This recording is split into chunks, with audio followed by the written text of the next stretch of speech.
ஆடாளும் வண்ணமயில் காவியத்தில் நான் தலைவன்.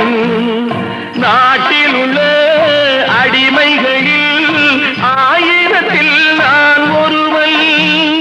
மாளிகையே அவள் வீடு, மரக்கிளையில் என் கூடு, பாடுவதே என் பாடு.